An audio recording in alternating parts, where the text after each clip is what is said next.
It is Y105, Dubuque's #1 hit music station. My name is Steve Pulaski. Got this gentleman back on the phone lines. Really grateful for it because I know he is a busy man. Had him on last year to talk about a really cool sweepstakes that the Iowa Lottery was putting on in conjunction with Caitlin Clark fandom and Caitlin Clark mania all throughout Iowa. It was a great promotion. Got him back because recently the Iowa Lottery announced a brand new game, and it's catchy right from the title in Millionaire for Life. So we are going to touch on that along with a bevy of other things, and who better to talk to with the Iowa Lottery than the CEO himself, Matt Strawn. He joins us now. Matt, how are you? Hey, Steve, I'm fantastic. And you know, man, when we have big news to break in Northeast Iowa and Dubuque, you're the first call. So I don't know if we can top Caitlin Clark, but you get people's attention when you start talking about Millionaire for Life. I appreciate that, Matt, and I appreciate your time today, too. Let's talk about Millionaire for Life. I wrote about it for the Y105 app and Y105music.com, but I want to hear it in your words. What is this game all about? Yeah, it's really exciting. It's the first new national lotto game that the Iowa Lottery has brought to market in over a decade. The first one I've had an opportunity to do in my tenure as lottery CEO, which is about 7 years now.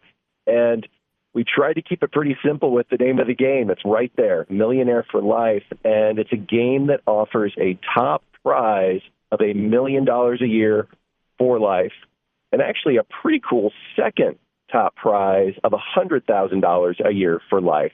So it's a game that we're one of 31 states that offered this. We're into the third week of the game. Iowa Lottery players, not surprisingly, have responded incredibly favorably to this game because it is a game that has better odds, better prizes than the game it replaced, which was the old Lucky for Life game. So we're constantly trying to meet players' expectations with new, exciting games, and it's been a lot of fun to see Iowans respond to a game that we thought would do pretty well, but you never really know until you put it out there in the market. How does the game work, Matt?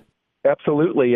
So it's similar to a national lotto game, like a Powerball, for example. So you need to pick 5 numbers.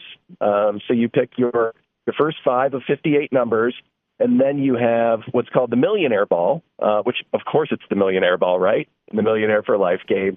And those are numbers 0 through 5, and you need to pick one of those. And if you match all of those numbers, well, then you have 180 days to come see us at headquarters and collect one heck of a prize, and we're going to have one heck of a party. But the great thing about the odds in this game, there's a 1 in 8 chance of winning a prize of any amount, starting at $8 and up. So there's more prizes throughout the entire game than the old Lucky for Life game. So it's just our players say they want more ways to win, and this is a game that really delivers on that value proposition. How often does Millionaire for Life draw? It is a daily draw game. So the drawing happens every night at 10:15 p.m. Iowa time. Sales cut off at 9 o'clock for that game. But don't worry, if you miss that sales cutoff, you're entered for the next night. So it's one of those things is we were looking nationally, a group of lottery leaders. You know, a lot of people follow the big Powerball jackpots or the Mega Millions jackpots. We wanted a game that would live kind of within our portfolio that players could play every day if they so chose, or maybe pop in and out, when they're feeling, when they're feeling it. And thanks to you and your wonderful team, too, Matt. You sent over quite a care package over to us at the radio station. We're going to give our listeners here on Y105 a chance to experience Millionaire Life for themselves thanks to some of the free play promo coupons that you so graciously gave us. Oh, and have some fun with those. We had a heck of a time around the state a couple weeks ago. The week we launched the game, we had events at over 165 different retail locations around the state. So some Millionaire for Life swag that we were handing out at those stops. I think that was in your goodie package to give away, as well as those free plays. And those free plays are good at any place that sells Iowa Lottery tickets. He's Iowa Lottery CEO Matt Strawn. He joins us now. Grateful for his time. Kind of want to speak externally, too, about the Iowa Lottery, Matt. I think that it really can't be said enough, though. It's exciting. It's a game. There's the chance to win money. There's multiple different games, too. But the way the Iowa Lottery does give back to the state and even certain, pockets of organizations and groups of people, I do think needs to be stated and restated, as I'm sure you agree. Yeah, Stephen, thank you for asking. And that's one mantra that our team lives by. We've got 108 Iowans that wake up every day to make the state work for those good causes that are funded right here in Iowa by folks who play the lottery responsibly. And one of those causes, in fact, the Iowa Lottery is the sole source of funding for the Iowa Veterans Trust Fund, which is actually a fund of last resort for Iowa veterans in need. And that is something that a veteran, if you know, someone listening knows a veteran in need, those funds can be accessed through each of the 99 county veteran service organizations. And it's just one example. You know, we'd love to talk, as you said, about the fun games, the fun promotions, kind of having an Iowa tie to a lot of the experiences we do. But at the end of the day, if you're really going to put the Iowa in the Iowa Lottery, it's funding good causes like the Iowa Veterans Trust Fund, which really is why we do what we do. Can people find out more about the Iowa Lottery's connection to the Iowa Veterans Trust Fund online? Is there a place that they can go, Matt? Absolutely. So you can go to ialottery.com, and we have a tab that says where the money goes, which will walk you through that. Or you can go to the Iowa Department of Veterans Affairs website. Either of those two are fantastic resources, which will walk someone through how to get to the application process for those veteran service funds. Really great stuff there, Matt. I appreciate you bringing that up. Kind of segueing back even to the lottery and stuff. I feel like it's like every couple weeks or so, I feel like the Powerball's at some record-breaking figure or something, and then you even have like gas stations and places advertising, you know, they keep updating how big the jackpot is getting. Like, you know, you have a connection to that too with the Powerball. How do you see that just like materializing and just what it does for the lottery in general? Well, you know, it's funny, Steve. You wouldn't guess it, but currently the Iowa Lottery CEO happens to be the chairman of what is called the Powerball Product Group. So I lead the group of directors across the country that are responsible for managing and promoting the Powerball brand. So what a time to be chairman of that group. We've had two jackpots in the last, about 8 months that have approached $1.7 and $1.8 billion. And the Powerball is just something that at a time when attention spans are so distracted, the Powerball is still one thing that has the opportunity to cut through all that and truly stop people in their tracks and think about, okay, with a $2 Powerball ticket, what could I do? What would I do? What are the good things I would do? What are the things that, okay, maybe I'd splurge a little on myself?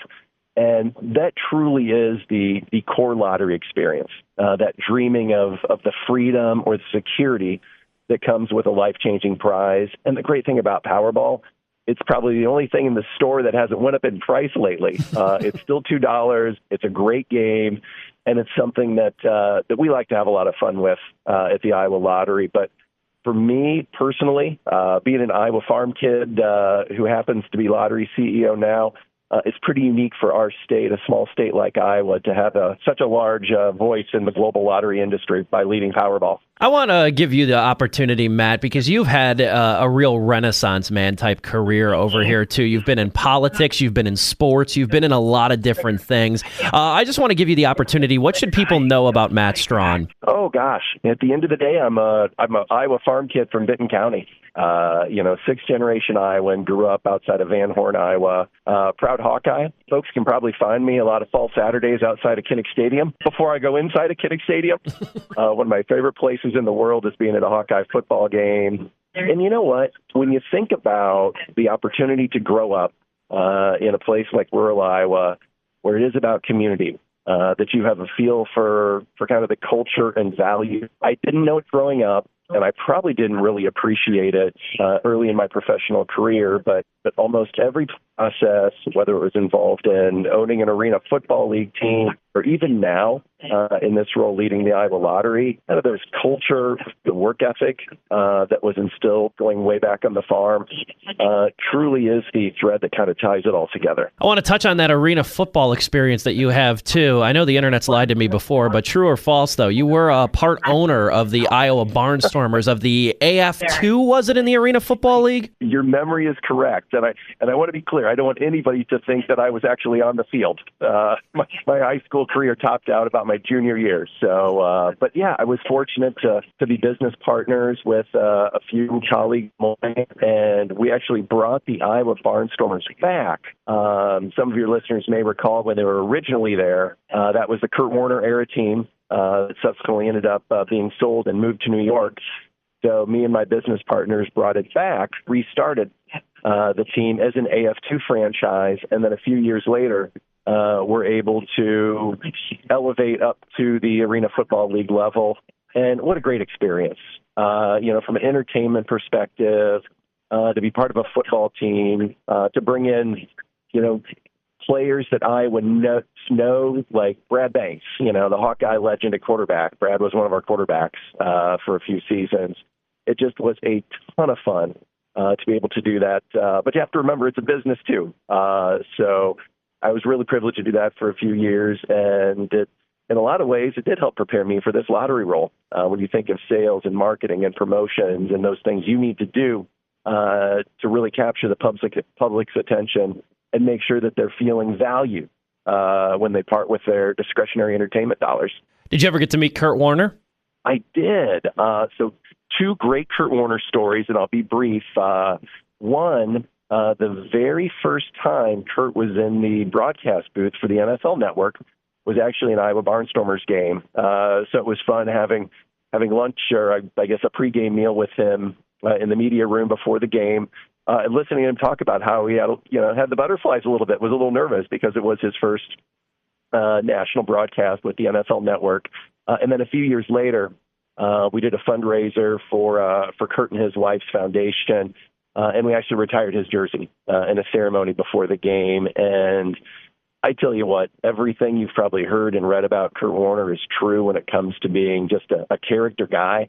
There wasn't a kid that didn't get their jersey signed or their football signed or a selfie.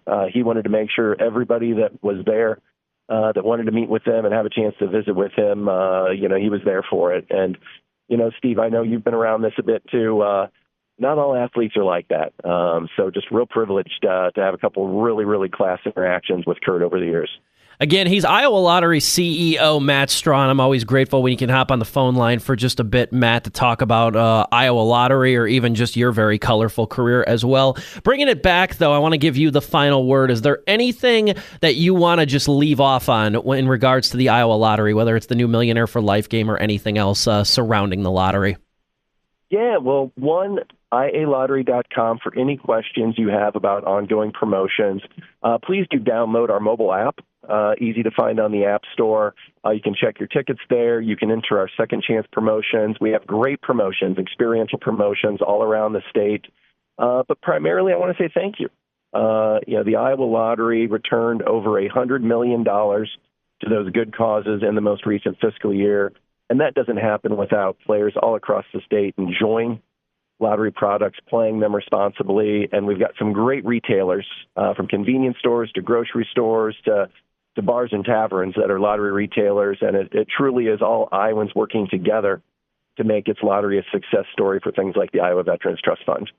Again, he's Iowa Lottery CEO Matt Strawn, and keep listening to Y105 because you'll have the opportunity to win some free play vouchers to try that new Millionaire for Life game and its daily drawings for yourself. Again, Matt, I greatly appreciate your time. It's a real pleasure, my friend. Hey, thanks, Steve. Anytime, and I hope one of those free plays hits that first Millionaire for Life we have here in Iowa.